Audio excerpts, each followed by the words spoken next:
Okay, the meeting is now streaming live and we could get started. Very good. We'll open the meeting. My name is Warren Levy. I chair this committee for the entities review. Also serving with me are Vinnie DiGiulio, President of the City Council, Paul Rotella, the majority leader of the Democratic Party, also Alan Boyce and Mark Corey of the general public, who also serve on this committee and have served many years. Thank you both for putting so much time in. My pleasure. Thank you. We have to review the Aquifer Authority, the Charles Ives Authority, the Ethics Committee, and the Fair Rent. And I think what we'll do is those people that represent those various committees, if you, without objection, I'd like to go ahead and start with the Aquifer Authority, because that needs some explaining, and I think perhaps our Corporation Counsel can do that.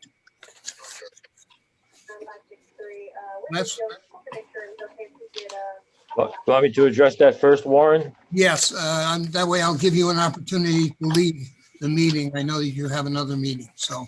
Thank you.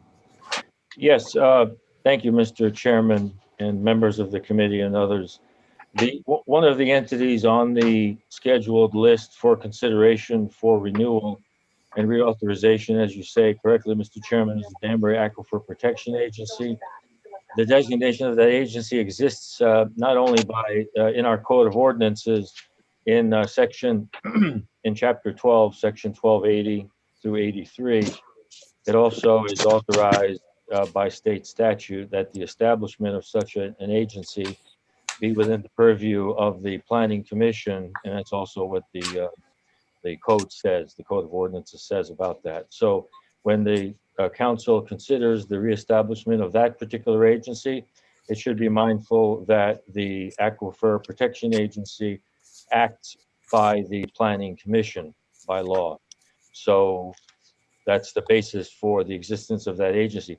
It's in the schedule cycle of entities because it was put there many years ago. At that point, it was felt that it should be recycled so that people can consider it every few years, and then either reauthorize it or not. Okay. I also want to recognize our council people that I saw. Our esteemed Freddie Visconti, and I think I mentioned Dwayne Perkins is here as well. Did I miss any of our council people? I don't think so. Okay. I just wanted the explanation there because, in fact, Sharon Calitro had sent me a letter saying that basically by state statutes, it's very involved now, and that this has been, I guess, turned over to the Planning Commission by an ordinance. Is that correct, Les? Yes, that's correct, Mr. Chairman. And that it requires really training. A volunteer really can't fill that position. So I would suggest when we get to it that we approve that authority for years. Then the next item on the agenda would be the Ethics Commission. Art Manion, I thought, was on there. Is anybody representing the Ethics Commission? Basically, they serve when there's ethical questions that come up as a committee, and they haven't had a lot of activity. Fortunately, there's not a lot of violations of ethics that have to be reviewed. Again, I would turn to Corporation Counsel. Did you want to sort of opine on that any or? Mr. Chairman, yes, thank you. For the group, the Board of Ethics is authorized and codified in the City Code of Ordinances has been there for a good number of cycles. It serves a vital purpose, as everybody can imagine. And fortunately, there aren't a lot of sessions, and that's good news, as you can imagine also, because if you don't have any ethical issues to worry about, then they are just as happy not to meet as they are to meet. But if they do meet, their duties are very, very important. They have a lot of powers in terms of examination of ethical issues that are submitted to them. They act in that capacity. There's a chairman, and I think there are 5 members, maybe 6. Don't quote me on that. And the Board of Ethics operates when called to service, and they can issue subpoena, they can inquire, and they can file a report to the City Council based upon actions they deem necessary. So again, codified in the Code of Ordinances, Mr. Chairman, and they are a vibrant and occasional group that meets. Thank you. Does anybody have any questions from the committee in reference to areas that are not clear to them? I don't hear or see anybody, so I guess we can move on. The next would be the Fair Rent Commission. We have a representative from the Fair Rent. Kevin? Yeah, Kevin Placella. Kevin, would you like to speak a little about your function and what's going on there? Sure. I'm filling in for Sue Mizuko. Sue is the current chairman of the Fair Rent Commission. She will be soon resigning her position. They're moving to North Carolina, so I'm filling in for her in the meantime. So Fair Rent Commission hasn't met probably in 3 or 4 years. We haven't had any complaints, but the Fair Rent Commission provides a platform for renters and for landlords to submit grievances that would be binding by law, by our decision. So when we were active, we were seeing at sometimes we'd see a couple cases a month, but we had Sue Zaborowski was our liaison with the city, and at this point we have no support from the city at all. So I'm not really sure where that lands us. Typically, do you have a budget? Is that what you're saying? You don't have a budget? We don't have. Did you say a budget? Budget, yes. Yeah, we don't have a budget. You don't have any. Okay. Are there any questions that Mr. Through you, Warren? Yeah. Through the chair to Mr. Placella, I guess my only question was regarding your feedback on item 7 there, when it says that they'll have no liaison or support from the city of Danbury. I'm just curious what that means, because the commission itself is the governing body. So what kind of support would you be looking for? So Sue, the complaints would be submitted to Sue. Sue would contact the person that put in the complaint. She would do all the legwork for that, get everything prepared. She would meet with different agencies to do inspections, at the renters, and then it would get presented to the commission. So at this point, with Sue being gone, that's not happening.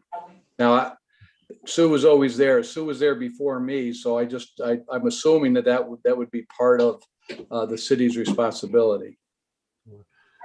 Just as a follow up through the chair, Proceed. I looked on the city's website because something had come up a few months ago when somebody asked me something about the Fair Rent Commission, and there's the last agenda and minutes. The last agenda was posted in 2015, and the last meeting minutes were from 2010. So yeah. So even though there's no complaints or whatnot, I think it might be misleading to the public that we have an active Fair Rent Commission, because if you go look to find information about it, there's nothing showing that they're active, and there's no contact information provided through the site. So that may actually help you get an agenda or somebody looking for help. I have a tough time believing that for the last 12 or 11 years, nobody had a question or whatnot. But we've met. I mean, we have met. I'm not pushing back at the city at all on this. It's just my observation. If we are to continue with this, I mean, it's going to have to be completely reorganized. We'd have to get with Mr. Pinter and reorganize the whole commission and get it back on track at this point. Yeah, because I just think it looks on the city's website, it looks abandoned. I've seen it. Yeah, and it does. And it hasn't been touched, I'm sure. So it sounds like there may be some work to do between now and the next time we talk about the commission. So, okay. Okay. Thank you. Any further discussion? Mr. Chairman, Warren, Yes, Mark. I'm just curious, are we going to vote on all of these at the end of the discussion? Or are you going to do, I know we've gone through 2 or 3 already. I just was curious. Yeah, we're going to vote at the end. So Okay. We'll package it all together. And if somebody needs to make, I just lost, well, there we are. If somebody needs to make an exception to the motion, then we'll amend the motion as necessary. Okay, thank you. Okay. I guess if nobody has any questions to Kevin, we'll move on to the Charles Ives. Charles Ives is probably a discussion in that we've received letters saying that the board is pretty well said they no longer should function. They want to be disbanded. They think that they're competing with other arts organizations within the community and that they can't support themselves. They have a zero budget and they're scheduled for termination because of that. I think the budget was removed last year when they were only renewed for a 1-year term. But we're open to discussion on that. Nobody represents that I understand, is it? Or is it, we have representatives? Yes, I'm here to represent Charles Ives. Right. This is Missy Alexander. I was a member of the board. The chairman of the board could not come today, but we had assessed our situation pre-COVID. COVID just was the last straw. The cost of mounting shows that draw regionally that are high profile has become unmanageable with the risk of rain, the kind of guarantees that we have to give. And when we tried, and Phyllis Cortese did a wonderful job trying to regroup and strategize with other kinds of programming. But once we got into that area, we were really competing with a lot of other organizations. And it seems like it is no longer possible to really maintain this the Ives Concert Authority in a way that manages the budget well and is sustainable. I want to also note that there need to be investments in sound and some other structural issues to bring it back in addition to the staffing needs. So at this time, we really would recommend that it be disbanded. What are your outstanding financial obligations? Do you have any idea what they amount to? I think that, let me just pull up, Phyllis sent me a note just before this meeting. Let me get that for you.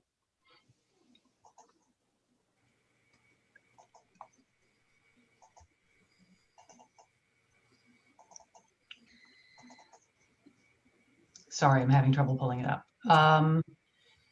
According to what I was just given, it looks like 18,000. Okay. If I could ask the Corporation Council, if they were terminated, who would be responsible for that liability? Mr. Chairman, it's quite likely the city would be responsible for that because there is no other avenue for any claimant to go, and the city would have to negotiate that leftover obligation. Basically, these authorities and the liability rests with the city of Danbury, these committees and authorities. Especially in the event of a termination or a preparation for termination. And assuming again that there's no assets, if there are no assets belonging to Ives, then it would devolve to the municipal entity. Through the chair, Attorney Pinter, is there any outstanding legal action at the present time? Is there any liens? Is there any pending litigation regarding the 18,000? Seems like a lot of money that somebody would want to get reimbursed for. I'm not aware of any litigation, Mark, on that particular item. There was some litigation going on that's being handled by the insurance carrier, not having to do with any obligation or debt. But on that 18,000, I'm not aware of any collection action or legal action on that. Nothing's come to my attention on that particular item. But if it does, we'd have to deal with that as part of the city. Good question. Mr. Chairman? Yes. Yeah, I personally would love to see that because I've gone there. I've saw John Denver there and BB King and some big names. And I understand there's a lot of setup costs. But have we exhausted all our areas of potential income, investors? And Well, I can speak to some of it. That the problem is that bringing in those high-powered performers, and someone like Willie Nelson, you have to put up about $80,000, and if it rains and nobody comes, you're still obligated for the bill. And that, I believe Steve Greenberg changed that a little bit around by turning it over to a manager or to represent talent. And but the amount of money that they received was relatively small. Even though the booking agent took the lion's share of the money.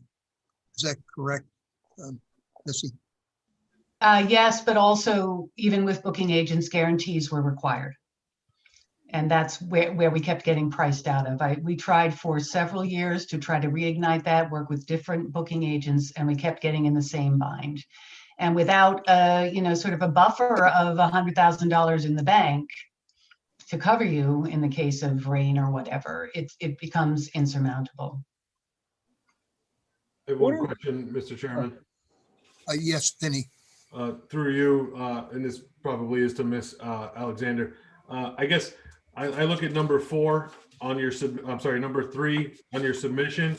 It talks about, noting that the authority owes refunds of some of the acts that were scheduled to perform in 2020. So if there's $18,000 in obligations, I would imagine that there was deposits given that need to be Correct. refunded. And I guess I don't want to make an assumption, but it sounds like those deposits were utilized for not the appropriate items, and you guys have no cash on hand and just a negative 18,000 that ultimately the city's going to need to cover. I think that it was not a matter of,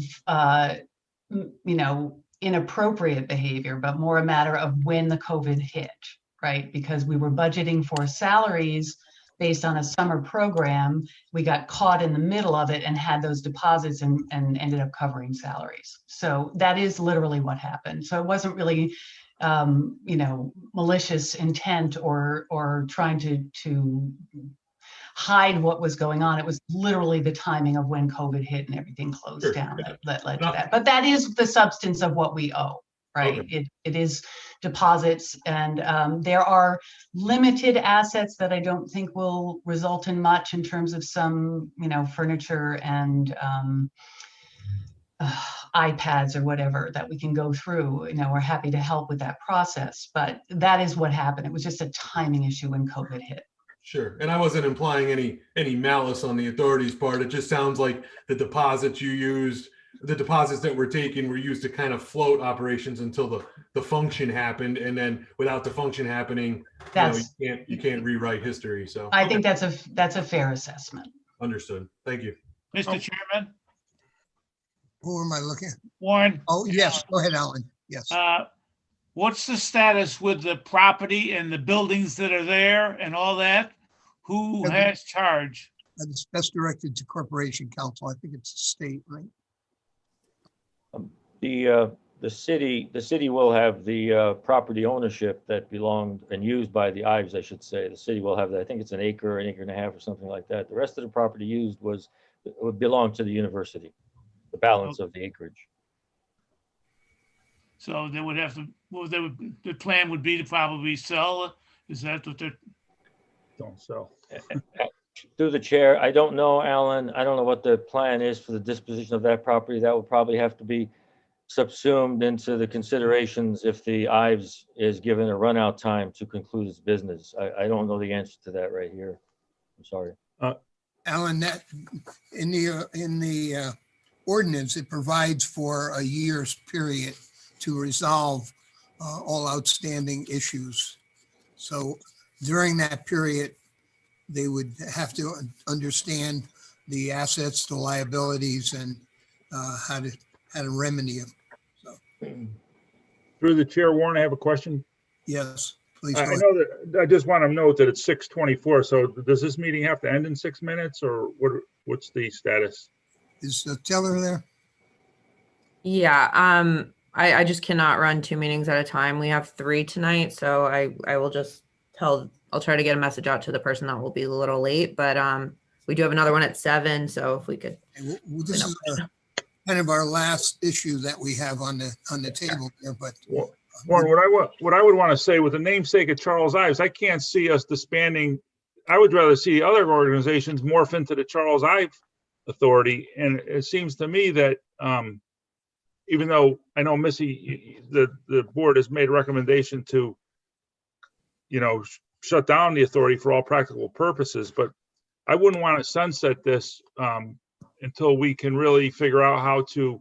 This is a core of our community, and it seems to me that with more intervention post-COVID, that we could utilize this authority in a more structured way that doesn't just have to be related to having concerts and so forth. It could be an educational component, I guess. I don't know a lot about it. I don't want to prolong the discussion, but I'm not really in favor of sunsetting the commission at this time without further investigation.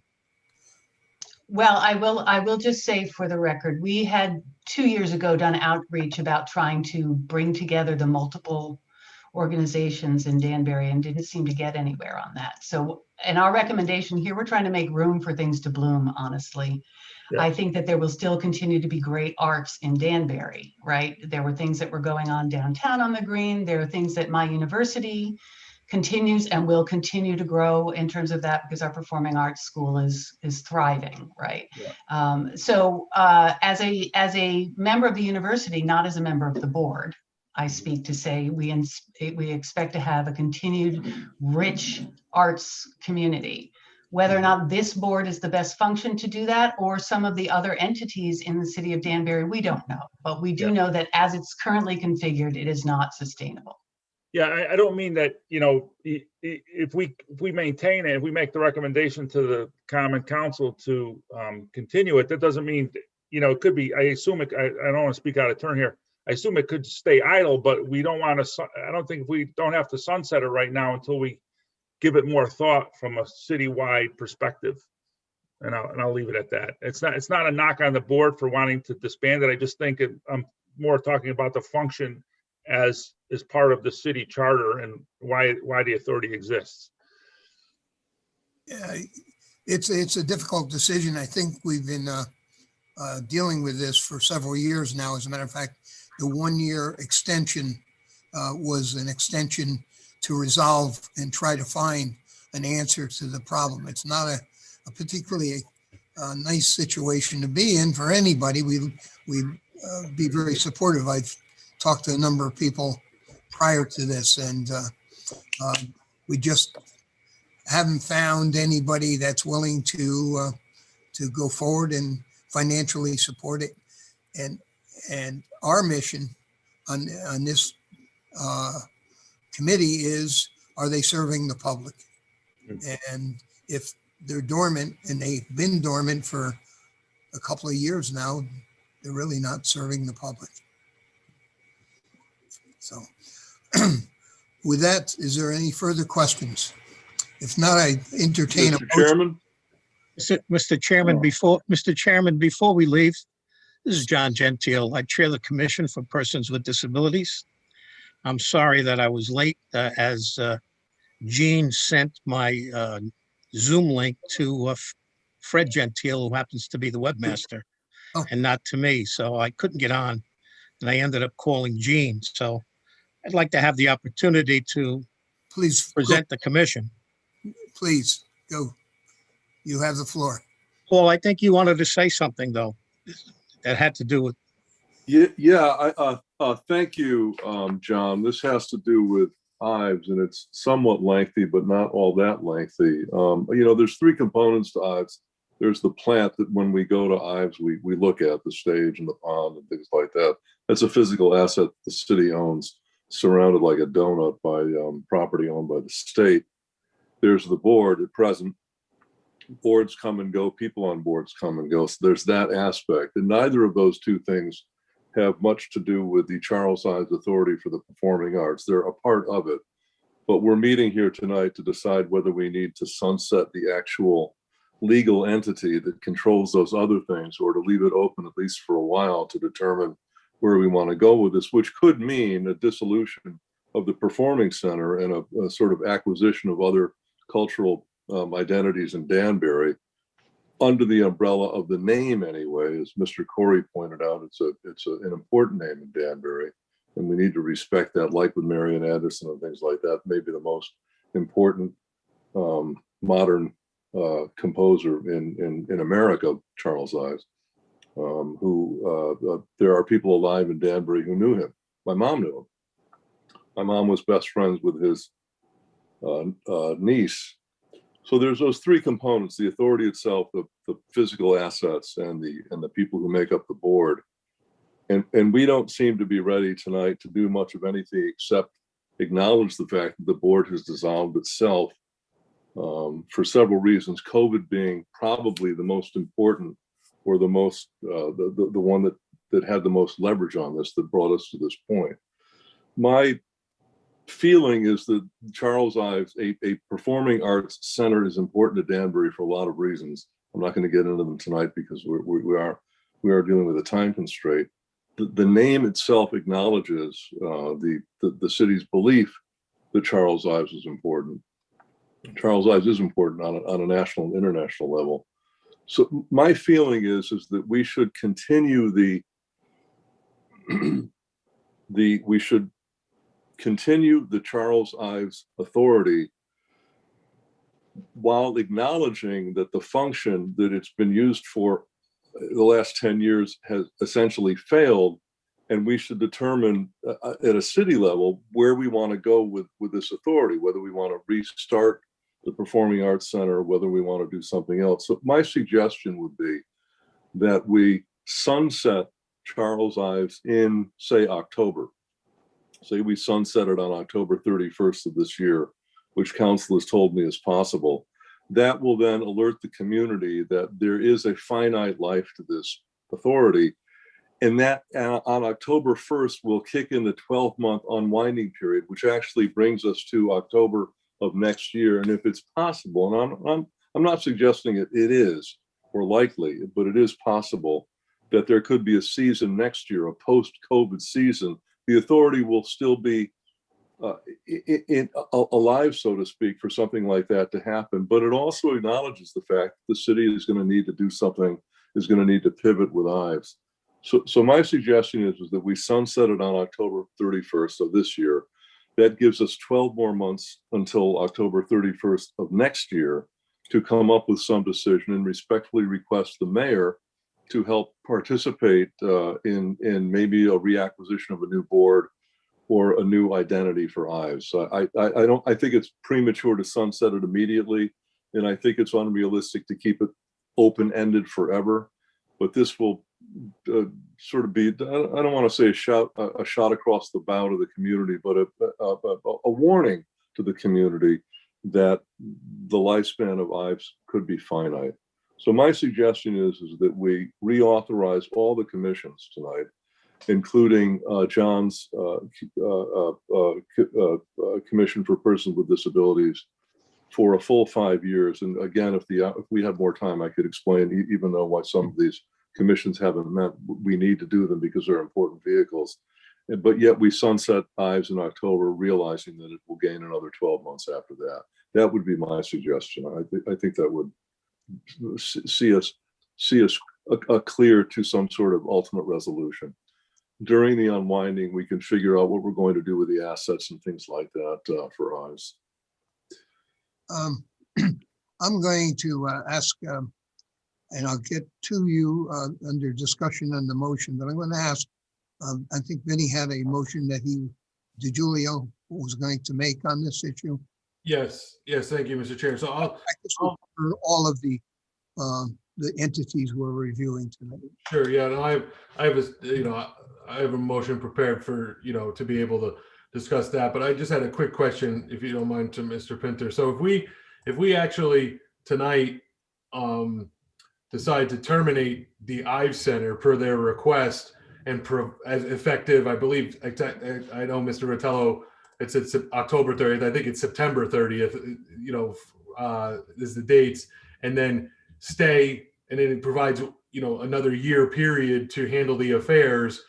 Does that actually keep the entity open for that next year, or is it still effectively terminated by the end of September of this year, and then we'd have to reactivate an entity prior to its affairs being handled? Is that correct, or how does that work? Yeah, if the, through the chair, if the ad hoc committee decides to terminate that entity, the entity is terminated subject to a wind-up period through whatever date the committee recommends to the council. So therefore, it is terminated.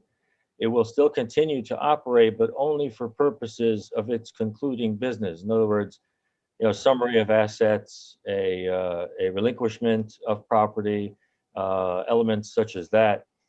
Keep in mind, and this is the key, I suppose, that at any point during that year, and let's call it a year and a half, year and a half of its concluding life, at any point during that time, the city council can receive a request to revive the authority.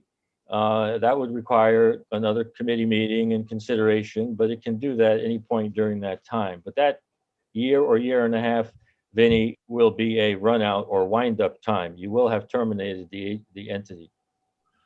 Okay, so that leads me to just to follow up that, yeah, that's interesting. I mean, I think, I agree with a lot of folks' input that this probably requires a little more time. I would never be in favor of selling that property under any circumstances. And if that is to be part of the wind down, then I can't see,